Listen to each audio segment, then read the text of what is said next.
غیر مسلم لڑکی گزر کے جا رہی تھی. اس بچی نے لوگوں کی بھیڑ دیکھی. بچے ہوتے ہی عجیب ہے نا, کہیں بھی اگر بھیڑ دیکھیں تو یہ کوشش کرتے ہیں یہ لگی کیوں ہے, یہاں پہ اتنے لوگ کیوں ہیں. اس نے ایک ہاتھ پکڑ کے کہا چاچا کا بیٹی بولو یہ بھیڑ کیوں ہے. انہوں نے کہا یہ مسلمانوں کے پیر آئے ہوئے ہیں. واہ واہ واہ, مسلمانوں کے پیر آئے ہوئے ہیں. زور سے مسلمانوں کے پیر آئے ہوئے ہیں. بچی کہنے لگی بیٹے بابا جی یہ پیر ہوتے کون ہیں. کہنے لگی بیٹے ہم تمہیں کیسے بتائیں پیر کون ہوتے ہیں, جاؤ وہ وہاں بیٹھے ہیں انہی سے جا کے پوچھ لے. کیا بات. بچی لوگوں کو ہٹاتے ہوئے خواجہ بہاؤالدین نقشبندی کی بارگاہ میں پہنچ گئی. دیکھ کے کہنے لگی بابا جی آپ پیر ہو. فرمانے مسکرا کے فرمانے لگے جی. بچی کہنے لگی بابا بتاؤ گے پیر کون ہوتے ہیں. تو اب ہر سنی بولے گا سبحان اللہ. خواجہ بہاؤالدین کا جواب سنیں. بچی نے کہا بابا یہ پیر کون ہوتے ہیں. تو خواجہ بہاؤالدین بخاری رحمت اللہ تعالی علیہ کہتے ہیں بیٹی پیر وہ ہوتے ہیں جو مصیبت کی گھڑی میں کام آیا کرتے ہیں. واہ کیا بات ہے. پیر وہ ہوتے ہیں جو مصیبت کی گھڑی میں کام آیا کرتے ہیں. بچی نے کچھ دیر سوچا, سوچ کے کہنے لگی کس کی مصیبت میں. کہنے لگے مریدوں کی مصیبت میں. تو بچی کہنے لگی بابا پھر مجھے بھی مرید کر لو, مصیبت تو کسی کو بھی آ سکتی ہے نا. مسکرا کے کہنے لگے بیٹی مرید وہی ہوتا ہے جو ہمارے مذہب کا ہوتا ہے. بچی نے کہا آپ کے مذہب کے لیے کیا کرنا پڑے گا. کہنے لگے میرے حضور کا کلمہ پڑھنا پڑے گا. اللہ اکبر. یہ اللہ والوں کی میٹھی باتیں تھیں جن کے لہجے سے لوگ مسلمان ہو جایا کرتے تھے, جن کی باتوں سے لوگ کلمہ پڑھ لیا کرتے تھے. بچی کہنے لگی بابا پھر مصیبت تو کسی کو بھی آ سکتی ہے نا, پھر مجھے بھی مسلمان کر کے مرید بنا لے. آپ نے کلمہ پڑھایا, بچی کو مرید کیا. بچی جانے لگی. کہنے لگی بابا وعدہ تو سچا ہے نا تیرا, مصیبت کے وقت کام تو آؤ گے نا. بچی نے کہا بیٹی, بابا نے کہا بیٹی پکار لینا, جب مصیبت کا وقت آئے گا تیرا پیر تیرے کام آ جائے گا. بول تو ذرا سبحان اللہ. تیرا پیر تیرے کام آ جائے گا. جب بچی نے اتنا سنا چل پڑی. اللہ اکبر. بچی سمجھدار تھی. یہاں سے گئی جیسی پیر کی بیعت کی اور اس پر سلسلے کا فیض جاری ہوا, سلسلے نقشبند کا فیض جاری ہوا. بچی کی نوکری بادشاہ کے دربار میں لگی اور اس کے اچھے اخلاق کی وجہ سے, بزرگوں کے فیض کی وجہ سے اس نے اتنی تیزی سے ترقی کی. جتنی خادمائیں بادشاہ کے دربار میں تھی وہ سب سے افضل ہو گئی. جب سب سے اچھی ہو گئی بادشاہ نے انہیں سب کے اوپر نگراں مقرر کر دیا. تو جتنی پہلی پرانی عورتیں تھی ان کو حسد بڑی جلدی ہو جایا کرتا ہے. کہنے لگی اچھا ہم اتنے دن سے کام کر رہے ہیں اور یہ 4 دن سے آئی ہے ایک بچی, یہ ہمارے سروں کے اوپر مقرر کر دی گئی. انہوں نے پلاننگ کی کہ کسی طریقے سے اس بچی کو یہاں سے نکالا جائے. اللہ اکبر. پھر کیا کیا, بادشاہ کے دربار کا ہار چرایا, ہار کی چوری بچی کے اوپر لگا دی. جب بچی پہ ہار کا الزام لگا بادشاہ نے بچی کو طلب کیا, کہا تجھ پہ یہ الزام ہے تو نے میرا ہار چرایا ہے, تیرے پاس کوئی گواہ ہے. بچی کہنے لگی میرے پاس تو کوئی گواہ نہیں, میری صفائی کا کوئی گواہ نہیں. کہا چوری کے گواہ کون ہیں؟ جن عورتوں کی پلاننگ تھی اس کو نکلوانے کی وہ کھڑی ہو گئی, میرے سامنے چرایا گئے, میرے سامنے چرایا گئے. اللہ اکبر. بچی کی طرف بادشاہ نے دیکھا, کہا ہے کوئی ثبوت تیرے پاس صفائی کا؟ بچی کی آنکھ میں آنسو آ گئے. اب وہ صفائی میں کسے پیش کرے, مگر وہ پریشان نہیں تھی, آنکھ میں آنسو ضرور تھے. بادشاہ نے کہا اٹھا کے اسے قید میں ڈال دو اور 8 دن کے بعد اسے سزائے موت دے دی جائے. اللہ اکبر. بچی کو اٹھایا گیا, قید کے اندر ڈال دیا گیا. ایک دن گزرا روتے روتے, دوسرا دن گزرا روتے روتے، تیسرا دن گزرا روتے روتے، بچی کو یاد آیا کہ ایک دن بابا ملے تھے جنہوں نے کلمہ پڑھایا تھا اور یہ کہا تھا پیر وہ ہوتا ہے جو مصیبت کے وقت کام آیا کرتا ہے۔ بچی رو کے کہتی ہے بخارے والے بابا تو نے کہا تھا مصیبت میں کام آؤں گا، آج دیکھ میں موت کے قریب جا رہی ہوں، بتا تو صحیح تو کب آئے گا؟ جب تیسرا دن بھی گزر گیا، چوتھا دن بھی گزر گیا، لیکن کوئی نہیں آیا، 8 دن گزر گئے، المختصر کے وہ وقت بھی آیا جب بچی کو قلعے کے اوپر لے جا کر کے دیوار سے نیچے دھکا دینا تھا۔ آ گئے فوجی، بچی کو پکڑا، لے کر کے چلنے لگے۔ بچی مڑ مڑ کے کسی کا رستہ دیکھ رہی تھی۔ سپاہیوں نے کہا بتا تو سکی کس کی راہیں تک رہی ہے، کس کا رستہ دیکھ رہی ہے؟ 8 دن ہو گئے، کوئی تجھ سے ملنے تک نہیں آیا، تو کس کو دیکھ رہی ہے؟ بچی نے رو کے کہا تھا کوئی تو میرا بھی ہے جس کی میں راہیں تک رہی ہوں، کوئی تو میرا بھی ہے جو مجھ سے وعدہ کر کے گیا تھا۔ اللہ اکبر، بچی نے پیری چلنا شروع کی ہے، چلتی جاتی، روتی جاتی، رخ بخارا کی طرف کرتی، کہتی جاتی بخارے والے بابا کہیں دیر نہ ہو جائے، کہیں دیر نہ ہو جائے، کہیں دیر نہ ہو جائے۔ یہ کہتے کہتے بچی دیوار تک پہنچ گئی۔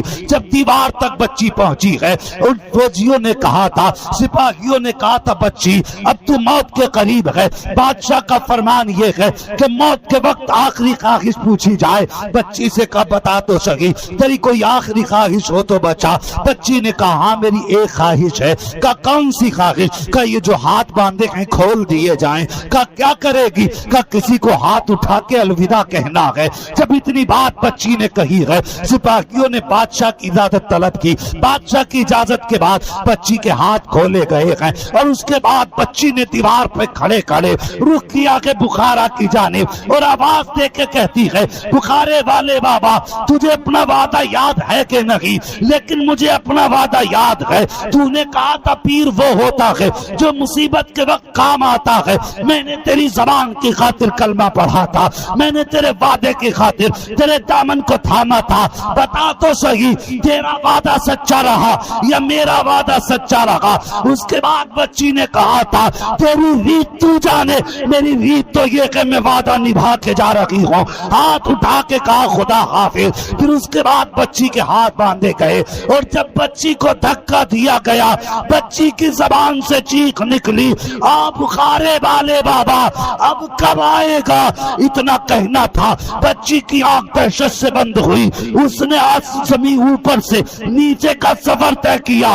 بچی کہتی ہے جب اوپر سے چلی تھی تو آنکھ بند ہو گئی تھی، جب آنکھ کھلی تھی تو زمین پہ نہیں تھی بلکہ کسی آنے والے نے اپنے ہاتھوں میں سنبھال رکھا تھا۔ نعرے تکبیر، نعرے رسالت، فضائل اولیاء کرام، فضائل اولیاء کرام، کرامات اولیاء، حضرت علامہ مفتی حماد رضا صاحب قبلہ۔ اللہ اکبر، آنکھ کھولی تو دیکھا کوئی اور نہیں بخارے والا بابا مسکرا رہا ہے۔ بچی نے رو کے کہا بابا تم کب آئے؟ تو انہوں نے کہا تھا چون از چوارا آمدی من از بخارا آمدم۔ ہاں، چون از چوارا آمدی من از بخارا آمدم۔ آپ نے فرمایا بیٹی جب تو محل کی اوپر والی دیوار سے نیچے کی طرف چلی تھی تب میں بخارا سے چلا تھا، تب میں بخارا سے چلا تھا۔ کہنے لگی بابا اتنی جلدی آ گئے؟ مسکرا کے کہنے لگے بیٹی ابھی آنے میں دیر لگ گئی، قیامت میں آواز دینا تیری پہلی صدا پہ حاضر ہو جاؤں گا۔ واہ، اور پیر تو پیر ہوتا ہے، پیر تو پیر ہوتا، یوں ہی تو نہیں بک جاتا نا کوئی کسی کے ہاتھ میں، بہت سوچ سمجھ کے ہاتھ میں ہاتھ دیا جاتا ہے۔ ہاں، بہت سوچ سمجھ کے ہاتھ میں ہاتھ دیا جاتا ہے۔ اللہ سلامت رکھے اس عاشقوں کے مجمع کو، اللہ تمہاری نسلوں کو آباد رکھے۔ نصیب کی بات ہے جو غریب نواز کی محفل سجا کے بیٹھے ہو، ہاں یہ نصیب کی بات ہے کہ ان سے نسبت قائم کر رکھی ہے۔ میرے غریب نواز عطائے رسول ہیں، حضور کا تحفہ ہے ہندوستان کے لیے غریب نواز۔ ہاں یہ ہمارا نصیب نہیں، کہ ہمارے کلمہ پڑھانے کے لیے مصطفیٰ نے اسپیشل غریب نواز کو بھیجا ہے اور اپنے بیٹے کو بھیجا. اللہ اکبر. اور کیسے بھیجا؟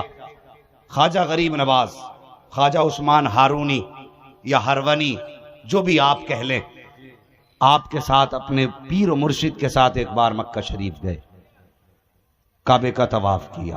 آواز آئی عبد القادر ہم نے تجھے، آواز آئی معین الدین ہم نے تجھے قبول کر لیا ہے. استاد کہنے لگے بیٹے مقبولیت تو ہو گئی ہے لیکن سند مدینے سے ملے گی. وہاں سے سفر مصطفیٰ کے مدینہ شریف کا کیا، وہاں جا کے سلام کیا، حاضری ہوئی، اس کے بعد واپس آ گئے. پھر دوبارہ اپنی مرضی سے غریب نواز شہر مدینہ گئے، اپنی مرضی سے مسجد نبوی میں بیٹھے تھے. جو وہاں کے خادم تھے حضور کے روزے کے، انہیں حکم ہوا کہ جاؤ میرے معین الدین کو بلا کے لاؤ، میرے معین الدین کو بلا کر کے لاؤ. وہ آئے، کہنے لگے معین الدین کون ہے؟ وہاں پہ کئی سارے معین الدین تھے. اور غریب نواز سوچنے لگے کیا بات ہے. لوگوں نے پوچھا کیا ہے؟ کہا حضور بلا رہے ہیں. تو غریب نواز کے ذہن میں یہ تھی کہاں میں اور کہاں حضور کی چوکھٹ. گردن جھکا کے بیٹھے رہے، اپنی جگہ سے نہیں گئے. دوسرے لوگ چلے گئے. آواز آئی میں نے ان کو نہیں بلایا، معین الدین چشتی کو بلایا ہے. پھر حکم ہوا کہ آپ کو مصطفیٰ نے بلایا ہے. لکھا ہے مورخین نے جب دوبارہ غریب نواز اندر گئے تو پھر حضور نے مزار سے نکل کے غریب نواز کو سینے سے لگایا اور پھر پورا راستہ اور پورا طریقہ تبلیغ کا سب سکھا کے ہندوستان کی طرف بھیجا. پھر غریب نواز ہندوستان آئے. اللہ اکبر. ہندوستان میں آ کر کے آپ نے ڈھول نہیں بجایا تھا، یہ بھی سن لیں. آپ نے ڈھولک نہیں بجائی تھی، آپ نے تماشے نہیں کیے تھے، بلکہ غریب نواز اپنی زبان پہ یا تو قرآن کے ترانے لائے تھے یا مصطفیٰ کی شان کے ترانے لے کر کے آئے تھے. یہ شان میرے غریب نواز کی ہے. اللہ اکبر. ہاں بظاہر تو ایک مفلس نظر آتے تھے، لیکن خدا کی قسم جس دن سے آپ کا لنگر چالو ہوا ہے آج تک اسی شان سے چل رہا ہے، آج تک اسی شان سے چل رہا ہے.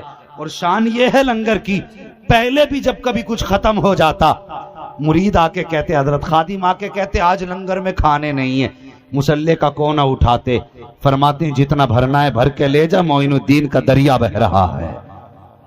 آج سارا زمانہ بالخصوص ہندوستان غریب نواز کی خیرات کھا رہا ہے. ہم ان کا کھا رہے ہیں تو پھر انہی کے